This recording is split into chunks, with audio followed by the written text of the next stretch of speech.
Olá, sejam todos muito bem-vindos a mais uma live do Síndico Net. Para quem não me conhece, meu nome é Catarina Anderaus, eu sou editora-chefe do Síndico Net e também síndica do meu condomínio.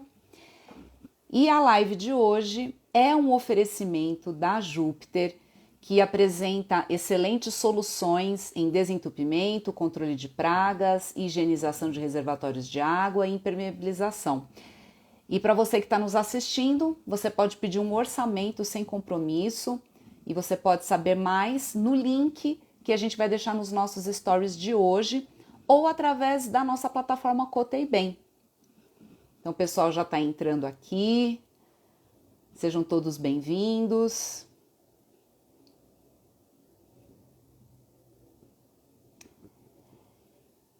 E, gente, aqui introduzindo o nosso assunto, né? Quem aqui não conhece pelo menos uma pessoa que pegou dengue esse ano? Eu mesma conheço algumas pessoas e eu estava vendo os dados dos últimos, as últimas informações divulgadas oficialmente pelo governo. Já são mais de 6 milhões de casos confirmados no país esse ano de 2024.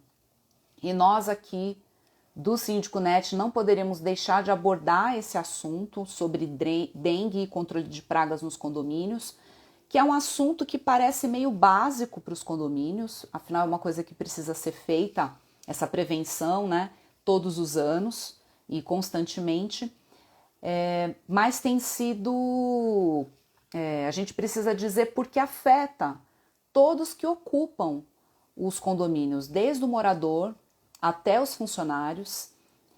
E no caso o síndico, como gestor e tomador de decisão, na contratação de serviços de controle de pragas, ele também precisa estar muito atento para fazer boas escolhas.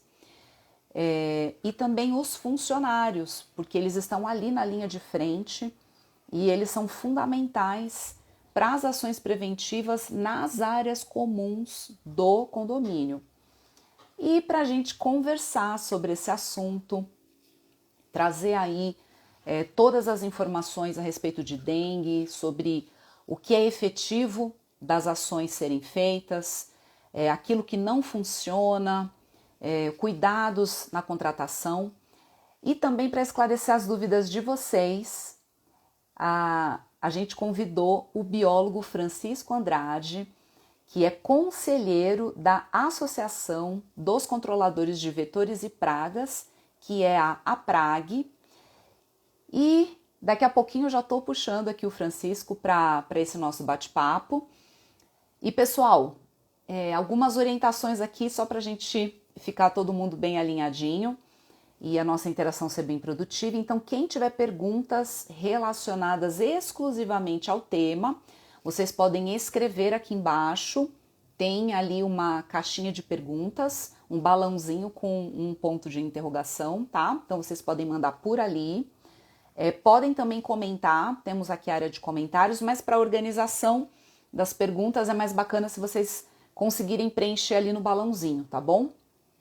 E se você acha que esse assunto pode interessar para algum amigo síndico, para o pessoal da administradora, para as pessoas do conselho do seu condomínio, você também pode encaminhar essa live para eles e para isso você pode usar o ícone de aviãozinho que a gente também tem aqui embaixo, tá? E a live sim vai ficar salva no nosso perfil do Instagram assim que nós encerrarmos. E em breve também a gente vai disponibilizar nas nossas plataformas agregadores de podcast, então vocês vão poder escutar no Spotify ou no seu agregador favorito. Então, sem mais delongas, deixa eu trazer aqui o Francisco para o nosso bate-papo.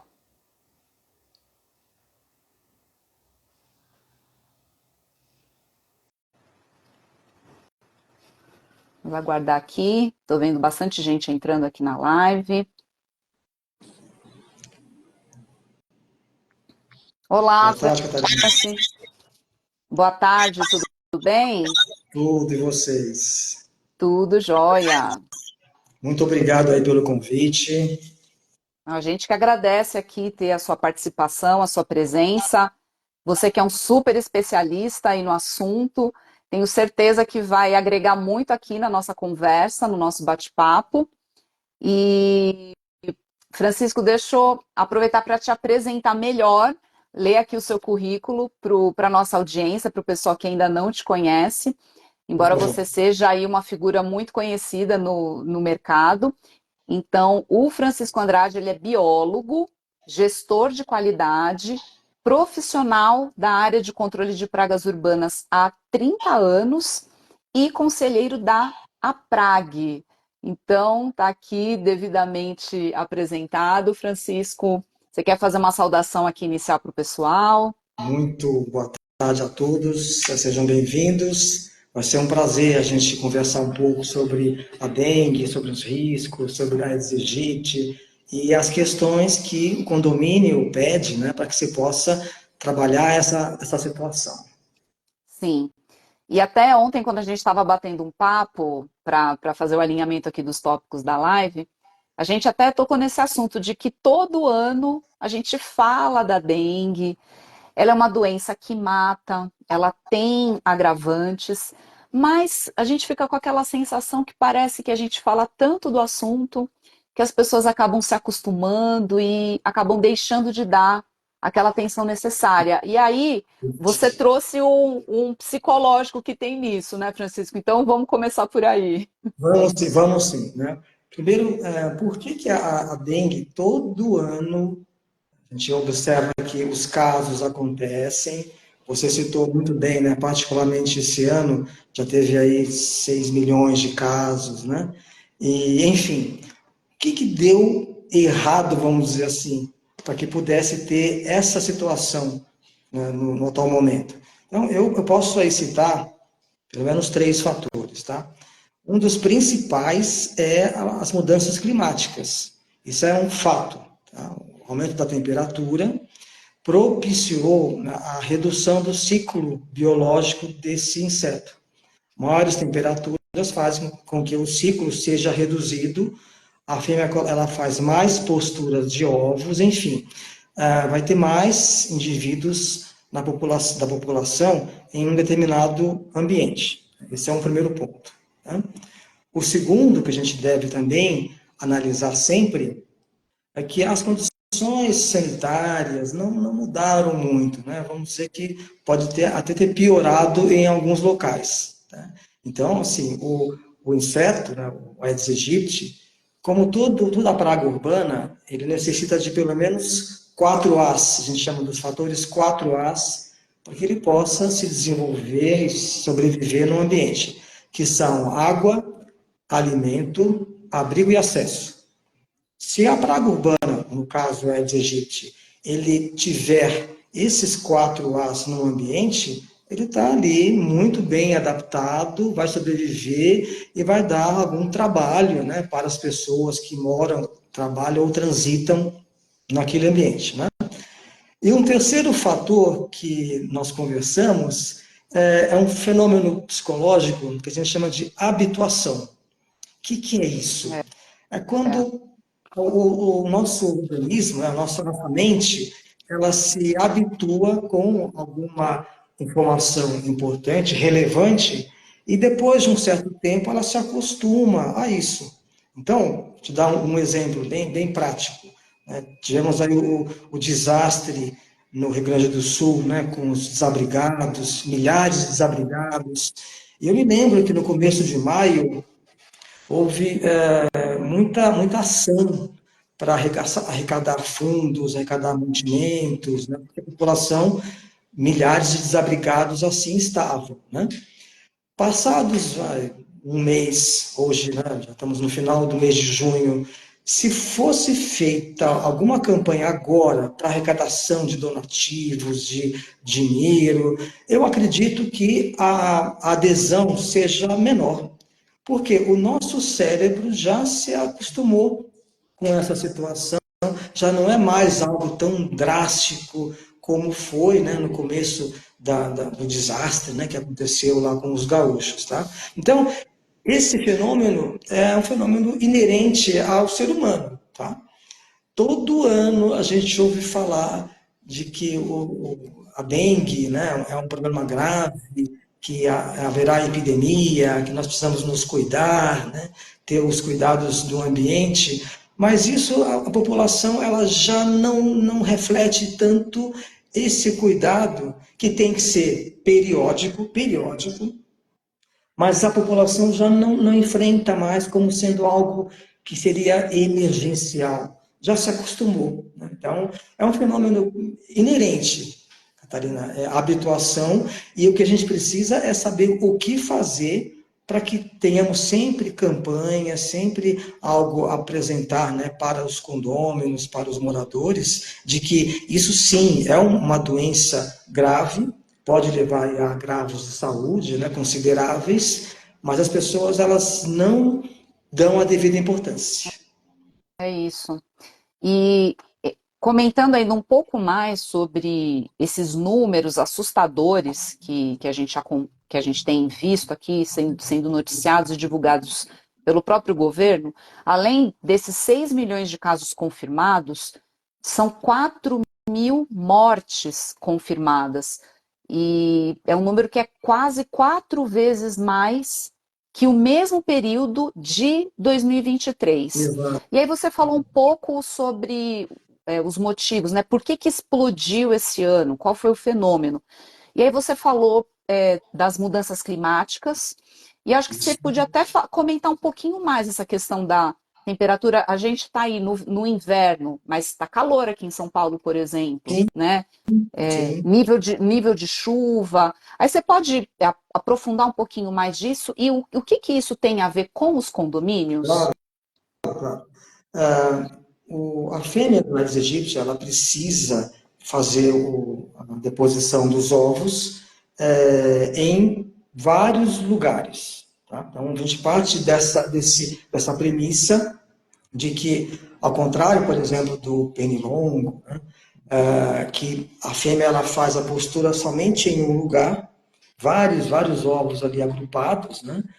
A fêmea do Aedes aegypti, ela tem por característica buscar vários depósitos, vários locais, reservatórios, para que ela possa fazer a postura. Então, desde uma tampinha de garrafa, né, vamos pensar num condomínio, local onde tem uma grelha, local onde tem um deck, por exemplo, tá, um ralo, né, ela pode fazer a postura, mas assim, ou vamos ser mais próximos ainda dos moradores. Aquela água, aquele reservatório de água para os pets, por exemplo.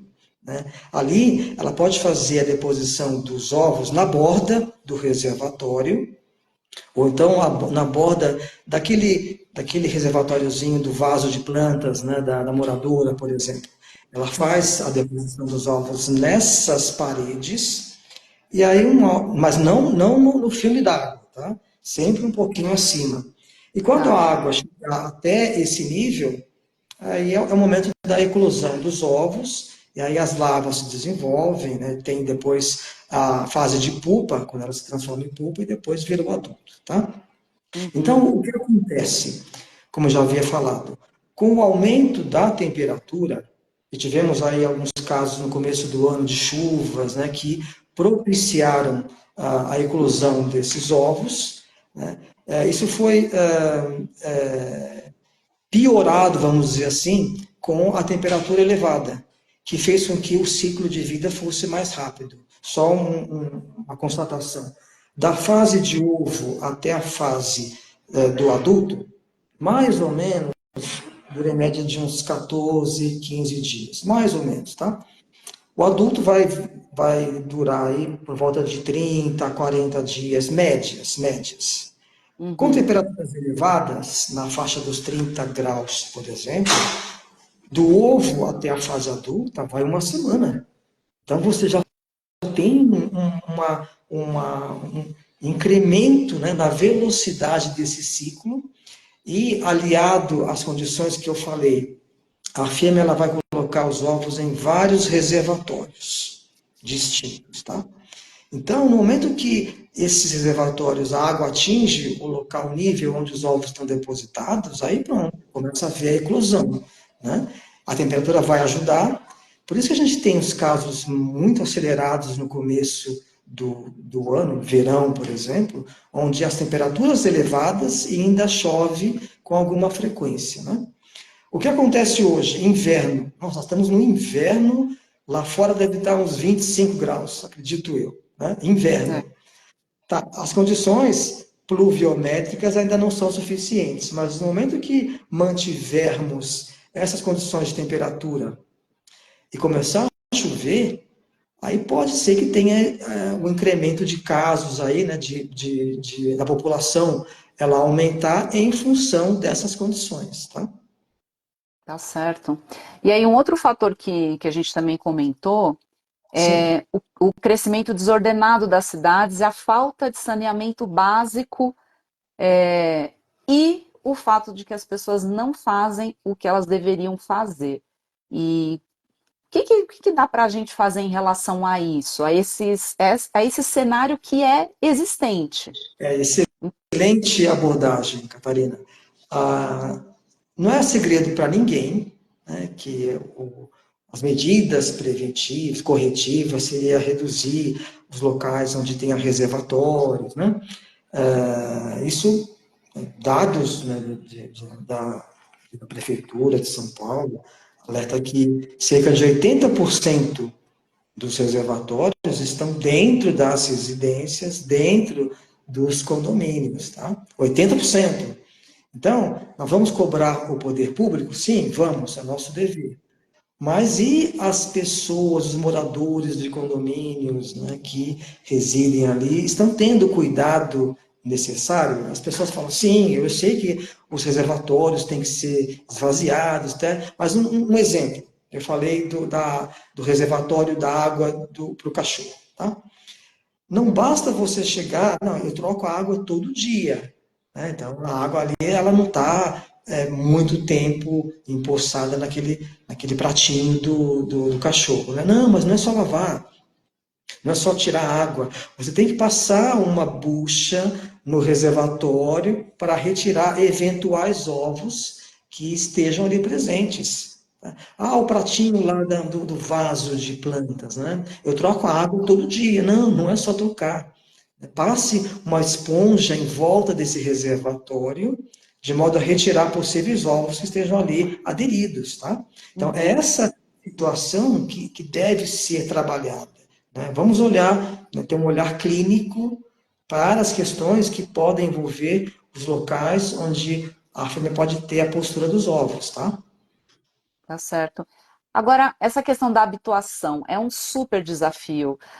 Como chamar a atenção das pessoas, porque falar que é perigoso, falar que a doença mata, esse número de 6 milhões de casos confirmados, que é exorbitante, parece que isso não ressoa. O que você acha que dá para a gente fazer de diferente para trazer o foco das pessoas para esse assunto? Tá, dá para fazer algumas ações bem legais, tá? Primeiro, é isso que eu falei, né? Esse olhar mais clínico. Tá? Então, por exemplo, eu já estive num condomínio fazendo uma vistoria e estava com vários focos de Aedes aegypti ali e não havia uma solução, só com as medidas que havíamos tomado, aquela termonebulização, aplicação de larvicida em locais onde tenham acúmulo de água, por exemplo, não estava dando conta. E aí fui analisar o condomínio. Imaginem vocês, né? São duas torres, onde entre elas havia um piso suspenso. Tá? Tinha uma vegetação bonita ali entre as torres e um piso suspenso. Onde embaixo passava, por exemplo, encanamento de água pluvial, né? E outras estruturas. Suspenso. Quando os colaboradores faziam ali limpavam o terreno ou aguavam as plantas do jardim, entre as frestas das placas caía água e ficava ali retida embaixo desse piso suspenso. Demorava mais para evaporar, porque ali as placas elas impediam, né, que houvesse uma insolação direta naquela região. Enfim, as fêmeas do Aedes aegypti localizaram ali como sendo um ponto excelente, excepcional para a deposição dos ovos. Né? Solução: abrir várias placas, fazer uma higienização muito criteriosa nessa região toda. Catarina, resolveu 90% das Olha só. ocorrências, né? Com esse olhar mais clínico que eu peço a todos que tenham. Tá? Uhum. Então, não é só buscar aquilo mais básico. Né? Então, por exemplo, outro condomínio, eu me lembro que havia uns decks de madeira muito decorativos, tá? O mesmo problema. Entre as tábuas, né? Entre o madeiramento, as réguas do madeiramento, havia deposição de água, o piso logo abaixo. Né? E ali não se fazia uma higienização frequente. Resultado, criadouro, Uhum. criadouro. Esse olhar mais clínico, é a dica que eu dou para todos os condôminos, para zeladores, síndicos, né, que possam ter, né, essa abordagem diferenciada. Esse é o primeiro ponto. O outro que eu comentei contigo é a educação. Educação das pessoas, né? Principalmente criança. Eu tenho um neto. E quando eu saía com ele, né, de carro, ele na cadeirinha atrás, né? E aí ele já sabia ler os números e falava assim, vô, ali, ó, essa rua, o limite de velocidade é 50 quilômetros por hora. Eu falei, isso mesmo, não dá certo. Então eu obedecia, claro, né? Tudo bem, nós temos os cuidados em relação às leis de trânsito, óbvio. Mas a criança, ela tem um poder de dissuasão muito, muito forte, né? De convencimento muito forte, né? Então, a Prague, por exemplo, né, ela tem uns gibis educativos muito legais. Eu vou só mostrar para vocês sobre isso. Né? Esse daqui, por exemplo, fala sobre a dengue. É um gibizinho muito, muito interessante, que as crianças, né, podem se divertir com isso. Tem um outro gibi sobre o controle de pragas em condomínios, que também é legal que possa disponibilizar a todos, né?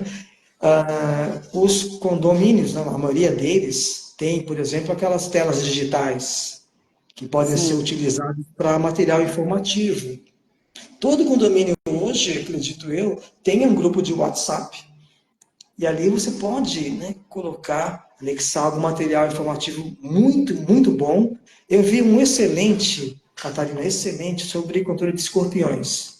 Dei algumas dicas, sabe, sobre Uhum. o que pode ser feito, né? O que os condôminos podem fazer, né, para que possa minimizar esse risco do acesso dos escorpiões, enfim, material informativo e a educação é primordial. Isso para qualquer setor, né, Catarina? Qualquer setor. E a gente aqui do Síndico Net, nós temos diversos materiais que nós preparamos, a nossa equipe de design. Então, a gente tem Que legal. banner para WhatsApp, que o síndico pode distribuir nos grupos. A gente tem cartazes, modelo de cartas e comunicados. Bacana. Informativo é só baixar e mandar por e-mail, ou mandar nos grupos, ou, se não tem uma tela digital, colocar nos murais físicos mesmo, imprime e afixa lá nas áreas que tem circulação, né? Excelente. E mas eu acho que esse está dentro do kit de ações recorrentes que o síndico deve ter esses materiais, esses gibis que a Prag elaborou e distribui gratuitamente também. Então, quem tiver interesse pode entrar em contato com vocês Tá? para receber esse material, né? O pessoal do marketing de vocês me passou o PDF, então é bem bacana. Então, o pessoal pode entrar em contato, solicitar para poder fazer essa distribuição entre os moradores. É, mas eu acho que também uma vistoria com esse olhar mais clínico. Isso que você falou num condomínio que você vistoriou, isso você foi com um contratado lá para fazer realmente, Isso mesmo. né? Mas o Isso mesmo. zelador, por exemplo, ele pode de repente, ali fazer, o síndico organiza, olha, pessoal, vamos fazer uma vistoria geral em todas as unidades, e aí combina direitinho, o zelador vai e já vai direcionado para esses locais que são realmente problemáticos e que acaba passando batido. Então aí Isso. vê o lugarzinho onde o cachorro ou o gato, né, toma água. Orienta, olha, sabia que você tem que lavar realmente com a buchinha? Ou eu vi aqui um comentário, até vou ler aqui, do Mário Felipe. Peguei situações assim, cadê? Em decks nos apartamentos, com focos, até o 22º andar. Então, às vezes tem apartamento que na varanda tem um deck de madeira. E a pessoa Isso. não se atenta para o acúmulo de água que pode ter ali naquele lugar. Então, pode estar dentro dessa vistoria que o zelador pode fazer, obviamente, com o consentimento dos moradores, mas esperamos que todos permitam, né, o acesso dele ali para poder fazer essa vistoria e dar essa orientação, porque realmente falar só que o número de casos está elevado, falar do número de mortes, parece que isso não está sendo suficiente, né? Não está, não está. Mário Felipe, muito obrigado aí pela abordagem. Um grande abraço para você. Mas essa situação, ela tem que ser periódica, tá? Não, não basta, né? Só em algumas épocas do ano realizar aí essa abordagem. Tem que ser periódico, porque não tenhamos a ilusão de que um dia exterminaremos o Aedes aegypti no Brasil. Não, isso não vai acontecer. Tá? A gente tem que saber como conviver com ele e quais medidas devem ser tomadas para que isso possa minimizar, né, em muito os riscos advindos da doença. Tá? E aí, você como biólogo e um super especialista nisso, É, você comentou comigo, né, no alinhamento que a gente fez, sobre a letalidade da doença, né? Então, acho que é importante a gente falar também agora, Francisco, sobre essas incapacitações que a dengue ela pode deixar como consequência, como sequela, os sorotipos. Acho que é legal a gente também falar sobre isso, porque a gente percebe que as pessoas têm pouco conhecimento Isso. sobre esses agravantes, né? Exato, exato. Para essa abordagem, só uma breve introdução sobre os sorotipos existentes, né? Existem 4 sorotipos da doença, tá? dengue 1, dengue 2, dengue 3 e dengue 4. Se a pessoa, ela, por exemplo, é acometida por um desses sorotipos, ela pode tomar a medicação necessária, o repouso, etc., e pode se recuperar facilmente, vamos dizer assim. Mas ela fica ainda suscetível aos outros 3 sorotipos da doença. Se ela vier a contrair a dengue por um desses 3 sorotipos resultantes, pode acontecer um agravo da doença. E aí ela tem complicações aí severas com relação a hemorragias, dores intensas, febre, né, incapacitações temporárias do trabalho. Então, são situações que demandam aí uma assistência médica mais frequente. Tá? Um dado também interessante, que isso pouca gente disponibiliza, é que pelo menos metade, 50% das pessoas que são acometidas por um dos vírus são assintomáticas, ou seja, não têm sintomas. Tá? Isso é um problema, porque se ela adquiriu a doença por um sorotipo, e não teve nenhum sintoma, ficou ali mais ou menos estável, né, e teve uma rápida recuperação, ela vai ficar suscetível a ter agravos se ela contrair dos outros sorotipos, ela vai ficar mais grave. Então tem que tomar esse cuidado também. Né? Tá certo.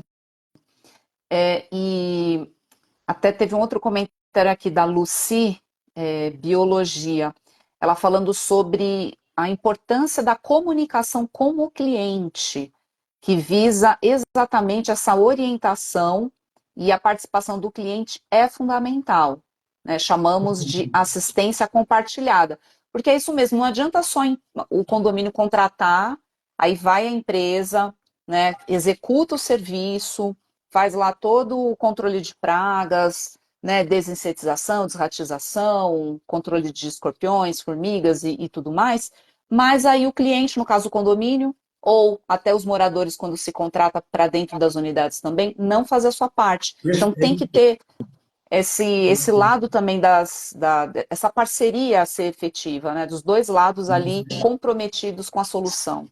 Sim, Luci Figueiredo, um grande abraço, também uma colega nossa com riquíssimas informações. Muito obrigado, Luci. Mas tem razão. Cabe à empresa contratada realizar os tratamentos adequados ali naquela realidade. Mas só a empresa, ela não tem todo o potencial de resolver o problema, né? Eu preciso da colaboração dos moradores, eu preciso, né, da ajuda deles, não só em resolver as questões curativas, né? Não vamos trocar reservatório, etc. Mas também permitir que haja entrada do controlador de pragas para que possa fazer um tratamento também nesse imóvel. Vamos considerar, por exemplo, um condomínio de casas. Tá? Uhum. Ótimo, eu tenho acesso ali às áreas comuns daquele condomínio. Perfeito. Tá? Ali eu vou fazer um tratamento condizente com as condições daquele ambiente. Mas se eu não entrar nos quintais dessas casas do condomínio para realizar também o tratamento, será que esses quintais têm reservatórios para a postura do mosquito que não estão sendo afetados? Então, assim, vai ser um trabalho incompleto, vamos dizer assim. Ótimo, o síndico fez a parte dele, né, contratei para as áreas comuns, parabéns, perfeito, está cumprindo, né, com as obrigações, mas se os moradores não se prontificarem a ajudar, não, tudo bem, entrada livre, eu sei que isso também é importante, né, para o meu condomínio, então, assim, vamos nos conscientizar que também é o papel do morador do condomínio ajudar no controle. Tá? Tá certo. O síndico faz a parte dele. Né? Nós, como empresa controladora de pragas, fazemos nossa parte. Né? Uhum. Mas o morador também tem que ajudar. Né? Ele é peça fundamental nesse esquema. Né? Tá. E aí, a gente agora vai caminhar aqui para uma parte, e eu vou puxar por uma pergunta que a síndica profissional Rose Brandão trouxe aqui. O antigo fumacê é eficiente para o controle da dengue? E aí a gente entra naquela lista de quais são as medidas e os tratamentos eficazes para o combate ao mosquito e por aí vai. Então vamos começar com o fumacê e depois a gente pode entrar nos outros, Francisco. Perfeito, perfeito. Ótima pergunta. Né? Se o fumacê ele é eficaz para o controle? Sim, mas vai depender inicialmente de uma vistoria prévia nesse condomínio, tá? Então, se é possível, então vamos dar um exemplo daquele condomínio que eu citei, de duas torres, com muito jardim, com piso suspenso, né? Uma Uhum. área arborizada grande. É possível fazer nessas condições uma termonebulização? Sim, sim. Lembrando que a termonebulização, aquele fumacê, ele vai atingir os insetos em voo, ok? Por isso que a fumaça, né, ela é muito leve, se dispersa fácil aí pelo ar. Né? Uhum. Então, vai matar no momento em que estiver sendo feita essa operação, a termonebulização. Tá? Passadas algumas horas, onde a fumaça já se dissipou, não tem mais residual nenhum. Tá? Então, é uma condição. Eu estou só exemplificando que somente a termonebulização pode não ser eficaz.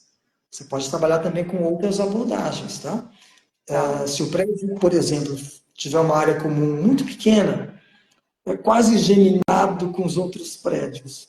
Não tem sentido eu fazer uma termonebulização numa área tão pequena assim. Tá? Muito provavelmente, se ligar o equipamento, vai para os vizinhos e eu não tenho controle do que pode acontecer, né, com os prédios vizinhos. Tá? Então, não se usaria nessa condição. Tá?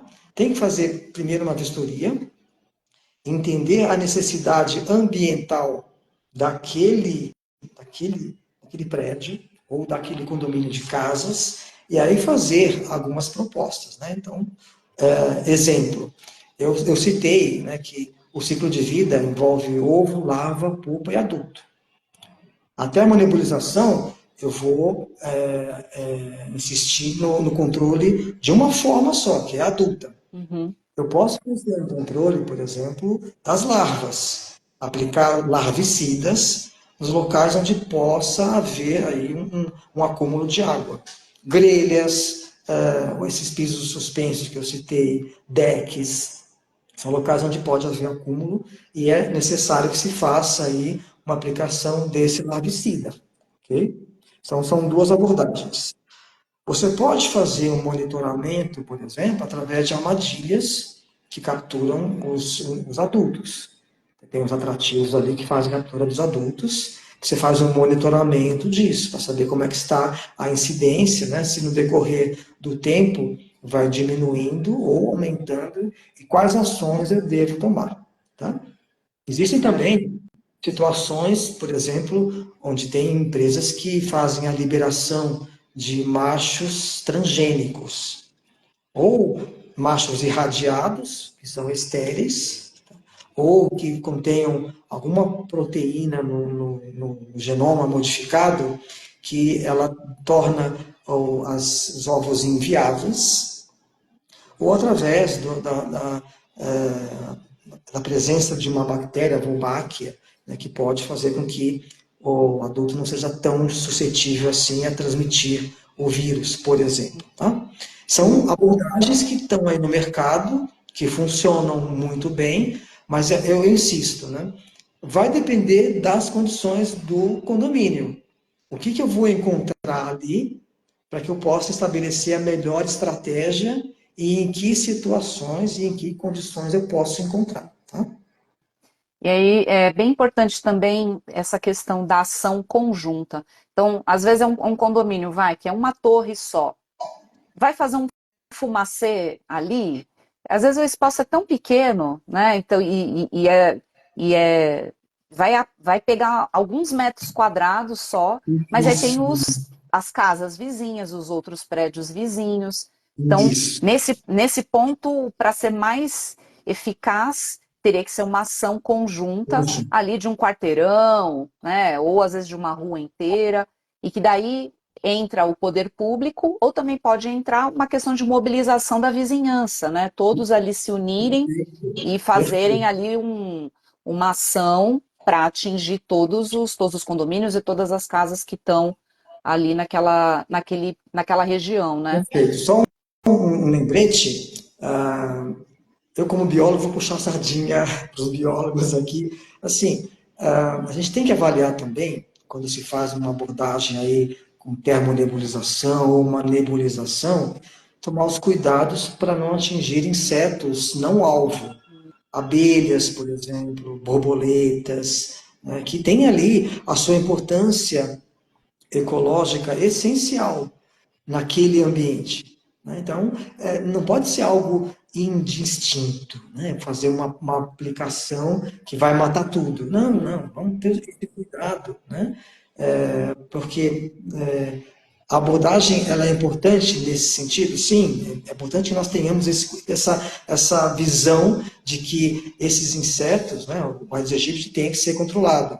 Mas a que custo, a que preço você vai fazer isso? É possível fazer várias abordagens que não tenha tanta agressão assim ao ambiente. Uhum. Em casos excepcionais, onde não tenha, né, seja muito alta a infestação, eu posso fazer o uso da termonebulização? Sim, mas eu gosto muito de estudar, sabe, Catarina? Os locais onde a gente vai fazer um tratamento, uma abordagem. Tá? E não pode ser só uma. Você tem que fazer um trabalho aí de um monitoramento constante, porque você sabe que tem épocas que são prioritárias, onde tenham situações muito piores, né? No aumento populacional, como eu citei, o verão, por exemplo. Então tem que ser ações contínuas também, tá? Uhum. Bacana. Um outro que você tinha falado só para a gente recapitular, então, aqui, as estratégias e os tratamentos que são eficazes. Então, você citou os mosquitos transgênicos, Transgênicos. falamos aqui da termonebulização, ou mais conhecida como fumacê, C. e atomização e captura, é isso? Isso. Captura, monitoramento através das armadilhas de captura, né? E Uhum, essa liberação de insetos transgênicos, né? tá. Hoje em dia eu vi que já existem pacotes que uma empresa pode fornecer específico para condomínios, mas tem que estudar também em que condições que isso pode ser trabalhado, né? Haveria apenas a situação do condomínio, mas estudar a fundo como isso pode ser utilizado, em que situações, qual abordagem que se deve ter, né? Porque aí usando muita ferramenta sem ter uma noção exata de como você pode trabalhar, às vezes atrapalha do que ajuda, né? Pois é. E aí é importante contar com uma vistoria que vai fazer ali um diagnóstico bem customizado para as condições do imóvel, para como que é a disposição daquele empreendimento, e Perfeito. esses focos, né? Se tem focos e que tipo de foco que tem, ou as condições daquele ambiente para poder escolher aquilo que faz mais sentido, né? Perfeito, Catarina. É essa a situação, né? No momento que for contratar uma empresa, né, que ela tenha essa abordagem, tenha esse olhar mais profissional, que possa ir ao encontro do que pode ser feito, né, da melhor forma, da melhor estratégia possível, ok? Tá certo. Agora aqui, a gente já citou algumas dicas básicas ali de prevenção, que é não deixar água empoçada, os vasinhos das plantas, os comedouros ali onde coloca água para os pets, para os animais, os cuidados nas frestas de decks, outros cantinhos que pode ter dentro de casa. Tem mais algum ponto deficitário assim de condomínio ou dentro das próprias residências que você quer ressaltar e que a gente acabou não abordando aqui? É que eu me lembre, são esses. Eu acho também interessante observar que jardins que tenham, por exemplo, muito arbustos, pode ter água empoçada ali e não se perceber. Tá. Então é legal que tenha esse cuidado de manter sempre o arbusto bem aparado, né, a grama bem cortada, para que facilite a evaporação, por exemplo. Uhum. E uma coisa que eu achei interessante que você falou, achar que a gente vai exterminar o Aedes aegypti é uma ilusão. A gente, é, ele está muito adaptado ao ambiente urbano, né? Foi esse o termo que você usou. É, é um inseto extremamente adaptado às condições urbanas. Tá? Você não vai ver, por exemplo, o Aedes aegypti tão frequentemente em bordas de mata, por exemplo. Parque de Ibirapuera, você vai ver, mas assim, em meio urbano, dentro das residências ou uma edificação, ele tem todas as condições necessárias para a sobrevivência. Né? Pra você ter uma ideia, os ovos estão ali postos, né, em alguns locais de reservatórios. Tá? Se a água não chegar até aquele ponto onde os ovos foram colocados, o ovo vai ficar ali esperando condições melhores por pelo menos um ano. Ele Nossa. fica viável por pelo menos um ano. Um ano depois, bateu água naquele reservatório ali, ele perfaz as condições necessárias, eclode a larva. Uhum. Então, tem mais essa situação, esse complicador. Além da fêmea colocar em vários pontos esses ovos, né, onde ela dissemina todos os pontos onde ela pode se desenvolver, eles podem se desenvolver, tem essa situação de longevidade desse ovo, né, da viabilidade desse ovo. Então, assim, Uhum. ele está muito bem adaptado. Né, tá? A É. questão é como faremos para conviver com ele e minimizar os riscos, os problemas advindos dessa convivência. Tá? Uhum. Aí a Lucy até complementa aqui, ela falou, é controle, erradicação é impossível. Então fica aqui o Exatamente. recado para os síndicos, para os moradores. Pessoal, tem que ter o controle do Aedes aegypti dentro do seu planejamento. É uma ação contínua, não vai terminar. Então, é um todo, tem que estar ali na planilha, no calendário, para fazer essas vistorias. É lógico que tem as épocas que são mais propícias, que isso deve ser redobrado, mas é uma vigilância constante. Agora, uma coisa que você comentou também comigo quando a gente estava ali alinhando, né, a nossa live, é sobre os horários do Aedes. Então, eu acho que isso é bem interessante da gente abordar, porque tem tudo a ver com esse ciclo de vida dele e também para a eficácia desse controle ou das ações efetivas para erradicação. Erradicação não, né? Para exterminar ali, pelo menos naquele momento, enfim, quando está sendo feito ali o tratamento. Isso mesmo. Os adultos têm um horário de voo mais ou menos entre 8 da manhã até umas 10 horas, mais ou menos, tá? E no entardecer, em torno de 16 até umas 18 horas, mais ou menos, são os horários mais propensos para o voo. Então, nessas faixas de horário, é que você pode fazer, por exemplo, um tratamento de termonebulização, onde a chance de pegar muitos adultos em voo vai ser maior. Bacana. Então, pessoal, presta atenção nessa informação aqui, que é muito importante. Na hora de contratar um serviço, para ser executado nessa faixa de horário, se for desse tipo de tratamento a ser feito, porque daí a eficácia vai ser muito maior, né? Com certeza. Tá. Agora, o pessoal morre de medo, assim, de ver um mosquito com uma listrinha, já acha que foi picado, ouviu dentro de casa, mata, e aí fica todo apavorado. Tem algum jeito de identificar qual que é o Aedes aegypti de outros, e o pessoal não ter, assim, não se alarmar de maneira desnecessária, ou é difícil mesmo, Francisco? É uma notícia triste, né? Não é fácil identificar. A Tá. pessoa pensa assim, né? Eu recebo frequentemente no WhatsApp clientes que me mandam um inseto morto já, né? Mas esmagado, né? E aí me perguntam, olha, esse inseto é o Aedes aegypti? Eu não consigo identificar, ele está esmagado, né? Ah, mas tem listrinhas nas pernas, né? O corpo é rajadinho. Não, não. Existe o Aedes albopictus, que também é listradinho, que também tem listrinhas, mas não tem uma competência vetorial tão grande assim para a transmissão do vírus da dengue, tá? Então, a única abordagem, a única identificação segura é se mandarem, por exemplo, para identificação, ou uma foto do dorso do inseto, onde eu consiga ver a região do tórax do inseto. Ali tem uma conformação morfológica, um desenho muito característico que vai diferir, por exemplo, do Aedes albopictus. Tá? Esse é um ponto. Então, assim, a identificação tem que ser com lupa, tem que ser um pouco mais especializada, tá? Não só mandar uma foto, né, do bicho esmagado, né, realmente eu não consigo ir além, né? Mas, Uhum. tá bom, agora vamos imaginar que eu identifique como sendo Aedes aegypti, né? Pode ser um macho, pode ser uma fêmea.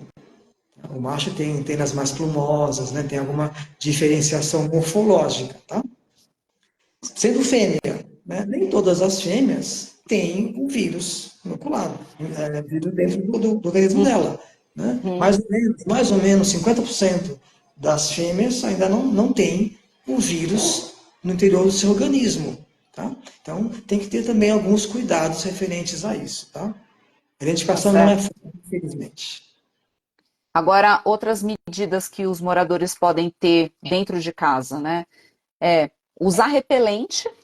Então, se ali tem realmente esse horário que tem ali os mosquitos atacam, aparecem, usar repelente acho que é uma excelente medida. Sim, sim. Usar inseticida dentro de casa também, acho que pode ajudar, Francisco. Pode em alguns termos, tá? Então, vamos falar Tá. primeiro dos repelentes. Né? Tem repelentes muito bons no mercado, base de caridina, de D, T, por exemplo, né? Mas eles têm, de acordo com a bula, né, um tempo de ação. Vamos imaginar 3, 4 horas, tá? Não mais do que isso. Acima desse tempo, ele já perdeu a efetividade, você precisaria ter o cuidado de passar com essa periodicidade, tá? Tá. Esse é um ponto. Né? Então, às vezes, a pessoa passa de manhã e acha que vai passar o dia inteiro, né, até a noite, sem, né, com uma proteção. Né? Não é bem assim, tá? Precisa verificar o rótulo primeiro, né? E sempre Tá. buscar esses produtos, né, regulados, né, regularizados pelo Ministério da Saúde, tá? Sempre. Né? Então, esse é o primeiro ponto. Ah, inseticida no interior da casa pode ser feito, mas assim, vai matar naquelas condições, naquele horário, naquela situação específica.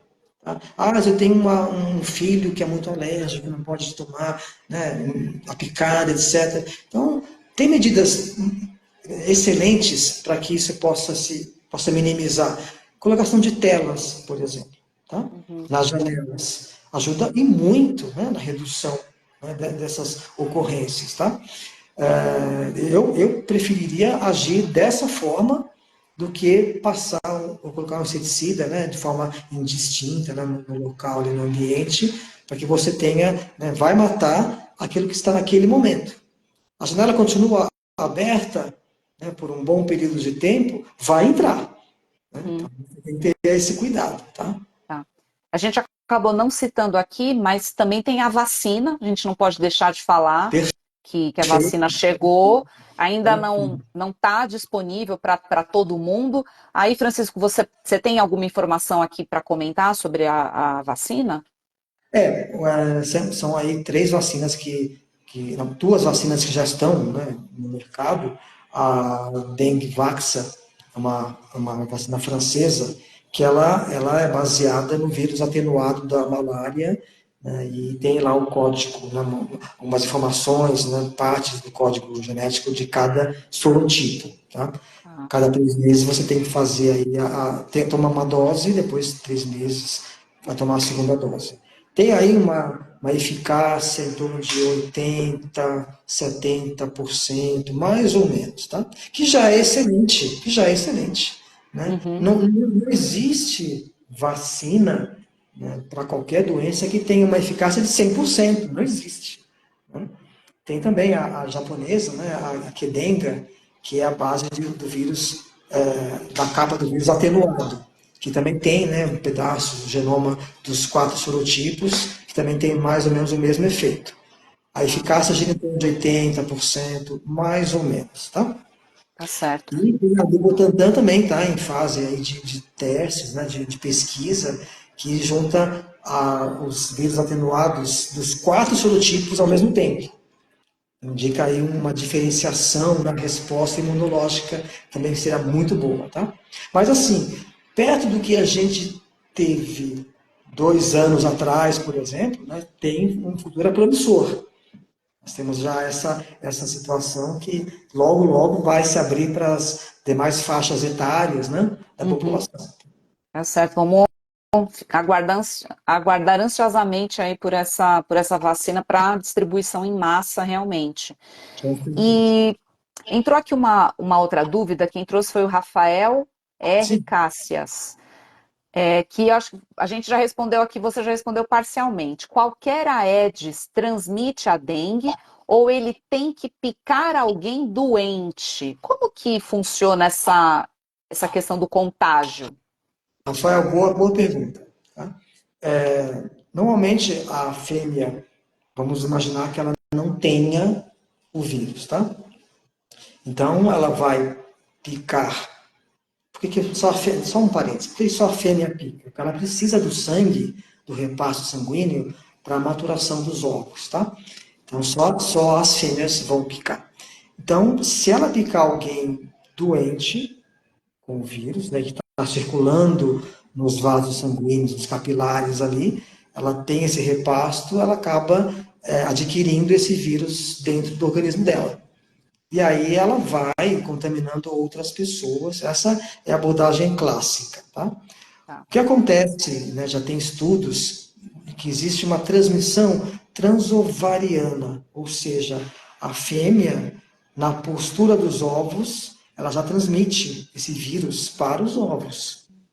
Então, é uma situação que piora, vamos dizer assim, as condições, né? De como esse vírus vai se espalhar num determinado ambiente, tá? Então, em linhas gerais, é dessa forma que ocorre o contágio. Okay? Tá. Ele voltou, ele perguntou, só a Aedes aegypti transmite? Tem pesquisa sobre o Aedes albopictus, mas ele não tem uma capacidade vetorial tão boa quanto o Aedes aegypti. Tá? Então, por isso que é colocado muito mais ênfase no Aedes aegypti, né, que também tem uma população maior, né, nos grandes centros urbanos do que Aedes albopictus, por exemplo. Tá joia. Obrigada, Francisco, por esclarecer essa dúvida. Agora, falamos aí dos tratamentos que são eficazes, mas também tem aqueles tratamentos que não dão em nada. Aí eu queria que você listasse esses aqui para a gente também, para o pessoal não perder tempo fazendo coisas, né, tomando medidas que não vão resolver. Então, assim, repelentes caseiros não seria recomendável em hipótese alguma. Tá? O uso de, por exemplo, lavanda, alecrim, citronela, né, em folhas, né, em arbustos, para proteger o ambiente e evitar que o inseto possa entrar, né, também não são eficazes. Né? Vão ter ali alguma resposta, mas localizada em algumas situações. Tá?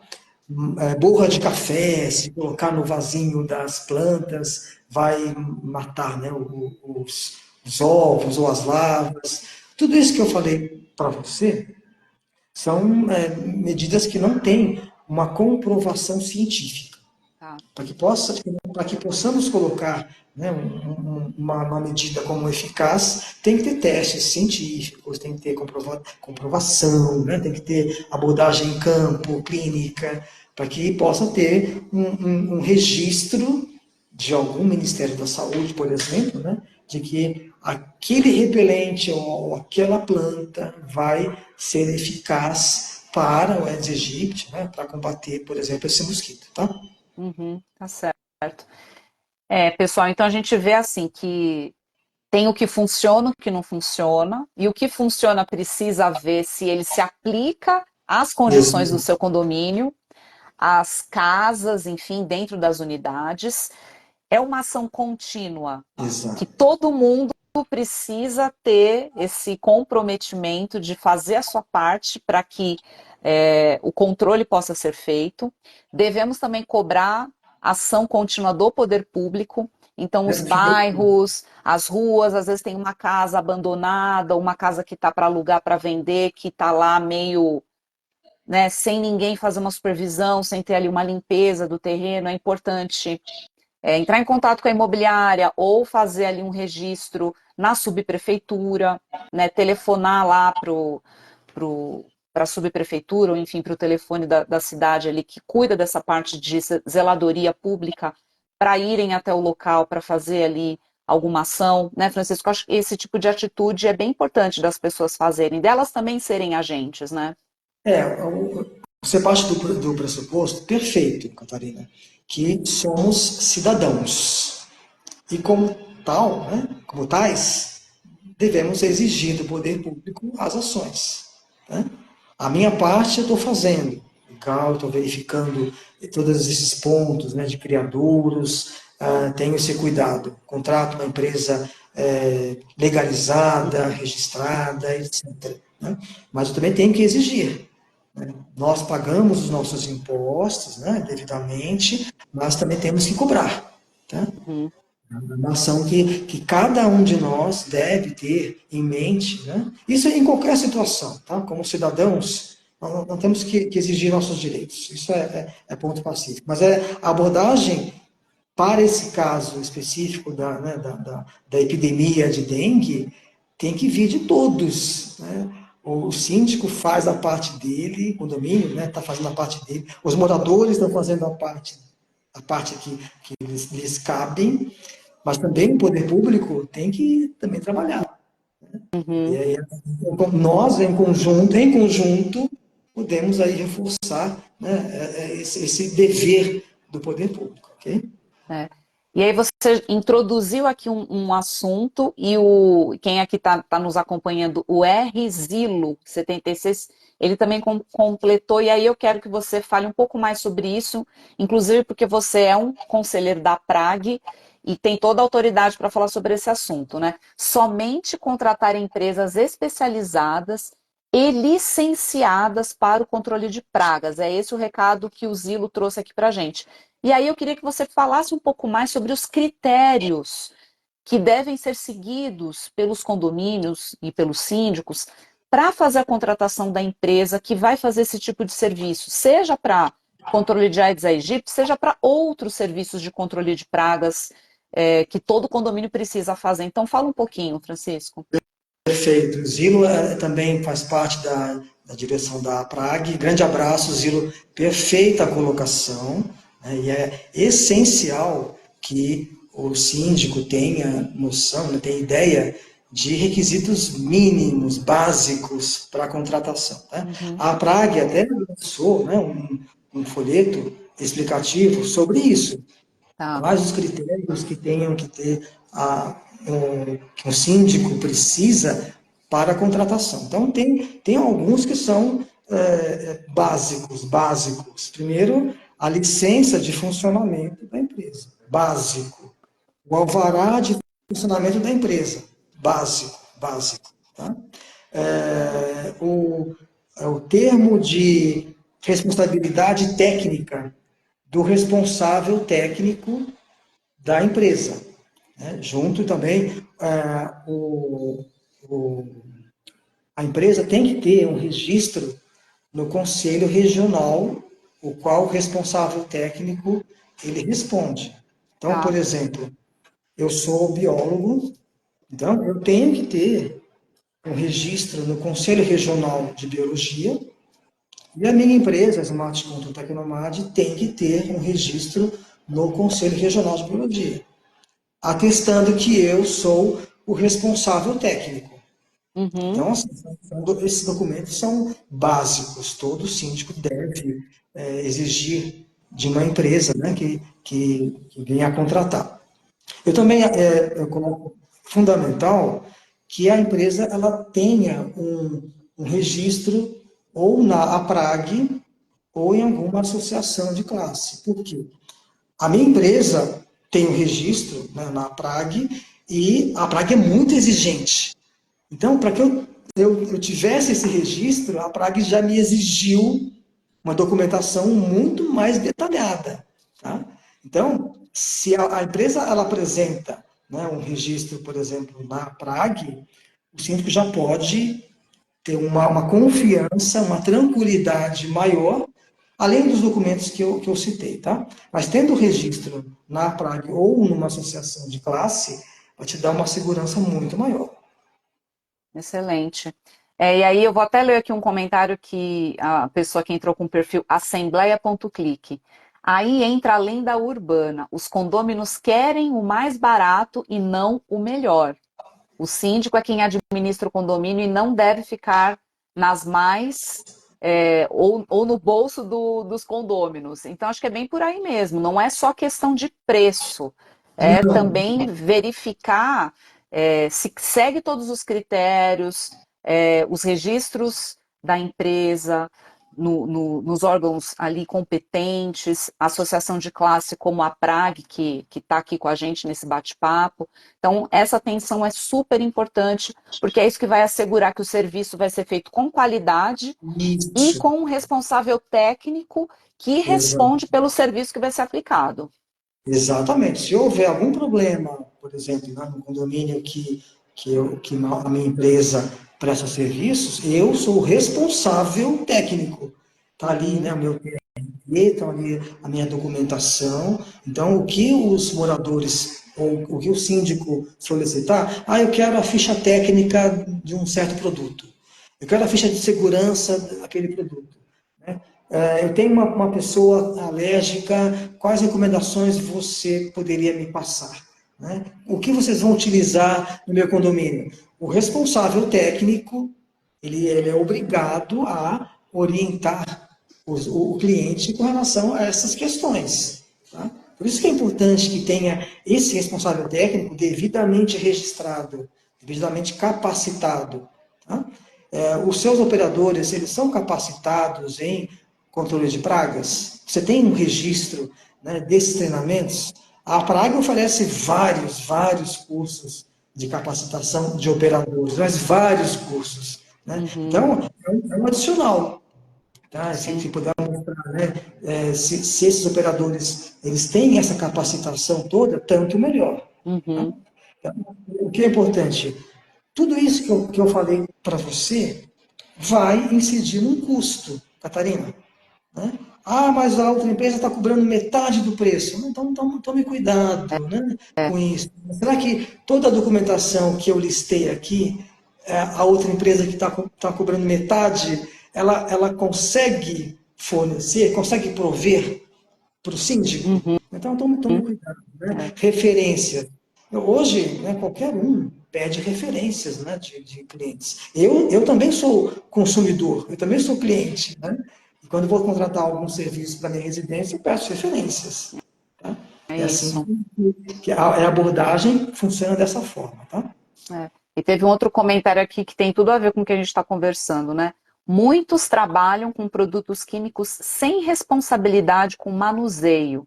Infelizmente, até vendem com custo baixo, pois não têm documentos necessários. Então, isso é muito sério, pessoal. Tem que exigir realmente, fazer essa checagem antes, não se iludir com a questão de preço. E eu acho que isso é muito importante levar para a Assembleia.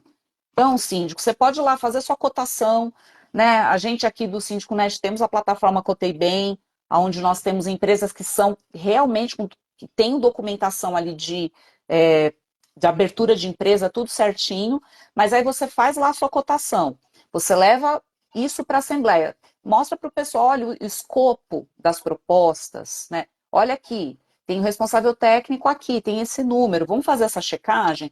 Depois que faz isso tudo, aí chega, qual que foi aquela cotação que estava com tudo certo, não somente na questão de valor, mas com todos os critérios ali bem atendidos. Então, acho que colocar também essas informações para os moradores, porque a gente está falando aqui de coisas um pouco mais técnicas, um pouco mais burocráticas, que o pessoal lá na ponta não tem ideia. Não, Então, isso não tem. precisa ser comunicado para as pessoas também, né, Francisco?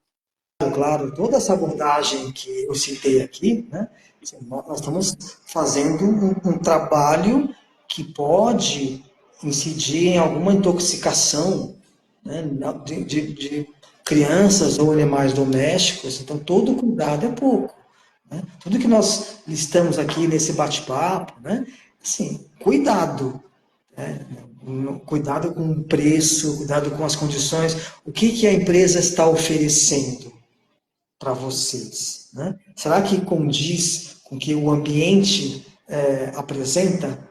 Será que as condições ambientais elas são favoráveis para esse tipo de abordagem? Né? Vamos discutir um pouco mais sobre isso, né? Não só o preço, não só, né, a questão, mas eu conheço a pessoa que fez e tal, né? Ela faz um precinho camarada. Não, mas espera aí, em que condições isso vai ser apresentado? Né? Tem que Uhum. ser cuidadosamente discutido, Catarina. Não, excelente. E aí, para a gente fechar aqui nossa conversa, porque já passamos de uma hora aqui Nossa, que e tem bacana. pano para manga, hein? Já dava. Que legal, Eu já estou pensando numa outra pauta para a gente continuar numa que outra legal. oportunidade. É assim, o serviço foi contratado, o síndico prestou uma super atenção ali no escopo, fez as checagens, está tudo certinho.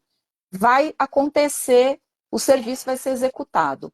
Aí eu queria que você trouxesse aqui algumas orientações para o zelador, que é a pessoa que vai fazer o acompanhamento do serviço na hora de ser executado. Nem sempre vai ter o síndico ali. Os condomínios que têm síndico profissional, muito provavelmente o síndico profissional vai estar junto, ou vai ter alguém da Uhum. equipe, mas ali na linha de frente, no dia a dia, é o zelador que acompanha. O que, que o zelador tem que prestar atenção na hora que o serviço vai ser executado? Primeiro, assim, Tudo bem que o zelador é uma pessoa leiga ali, não entende, né, de controle de pragas, perfeito. Vamos partir desse pressuposto, tá? Mas assim, como é que os operadores da empresa eles estão vestidos? Eles têm EPIs?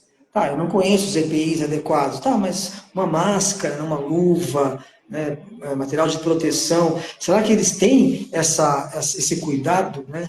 Os operadores que chegaram para fazer executar o serviço estão bem paramentados ou vieram de bermuda, né, vieram com um chinelo, sabe, né, fazer uma aplicação. Então, tudo isso tem que ter essa devida atenção, né, de como é a abordagem, como é a segurança desses operadores frente ao serviço que vai executar.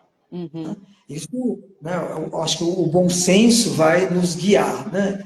Vendo a pessoa que sabidamente vai utilizar de produtos donossanitários que têm a sua toxicidade, ela tem que estar, pelo menos, bem aparentada com os EPIs necessários. Tá? Então, é Uhum. bom que o gerador tenha esse cuidado. Né? Aí a equipe faz um tratamento padrão, vamos dizer assim, né? Faz rapidamente em algum ponto onde não se atém aos locais onde vistos sabe-se que são pontos onde tem que ter um cuidado maior. Não, a equipe passa batida naqueles pontos. O zelador já sabe que são locais frágeis, locais críticos, e não há uma atenção devida. Então já começa a ter um pouco mais de desconfiança, né, sobre que eficácia que eles vão me apresentar perante essas situações. Tá? Uhum. Excelente. Pessoal, para quem quiser conhecer um pouco mais ali também de como que funciona a Prag, eles estão aqui na nossa live, então é @APragBR. Depois vocês podem ali entrar em contato com eles também para saber um pouco mais do serviço. E a gente vai encerrando Que por pena, aqui, passamos que aqui pena. de uma hora, estamos indo para 1h15 aqui de bate-papo. É um assunto extenso, é recorrente, mas olha quanta dúvida, né? Quantos aspectos que a gente pode abordar, não é mesmo? Que legal, estou muito satisfeito, agradeço muito a participação de todos, agradeço aí o convite, foi muito proveitoso, muito válido, né? E ficamos Uhum. à disposição aí pela Prag, quaisquer dúvidas adicionais, né? Talvez haverá no decorrer aí da live, se alguém, né, assistir mais tarde, né, vai ver que tem alguma coisa que passou, estamos à disposição, é isso que interessa, né? E mais uma Uhum. vez, parabéns, parabéns por essa oportunidade, né, de esclarecer os síndicos, né, todos esses clientes que necessitam mais informações sobre esse tema tão relevante. Né? É isso, Francisco. Então, agradeço aqui pela sua presença, por você trazer tanto conhecimento, esclarecer as dúvidas aqui da nossa audiência. Você viu, o pessoal foi fazendo pergunta, outros colegas aí de controle de pragas também fazendo observações complementares. Acho que foi super rica a nossa live. A gente vai deixá-la salva aqui para quem quiser assistir depois, reassistir, enfim, vai ficar super disponível. Então, obrigada, Francisco, aí pelo seu tempo aqui com a gente Eu que e até agradeço. uma próxima oportunidade. Até mais. Muito obrigado, sim? Tá certo. E, pessoal, a gente então vai chegando aqui ao final de mais uma live do Síndico Net. A gente agradece novamente ao nosso patrocinador, que é a Júpiter, que apresenta soluções em desentupimento, controle de pragas, higienização de reservatórios d'água e impermeabilização. E para quem tiver interesse em conhecê-los, vocês podem pedir um orçamento sem compromisso. O link vai estar nos nossos stories de hoje e vocês também encontram a Júpiter na nossa plataforma, o Síndico Net Cotei Bem, que é coteibem.com.br. E para vocês que ficaram aqui com a gente ao vivo, muito obrigada pela participação, pelas perguntas e pela audiência de vocês. A gente vai ficando por aqui. Então, até uma próxima live. Tchau, tchau.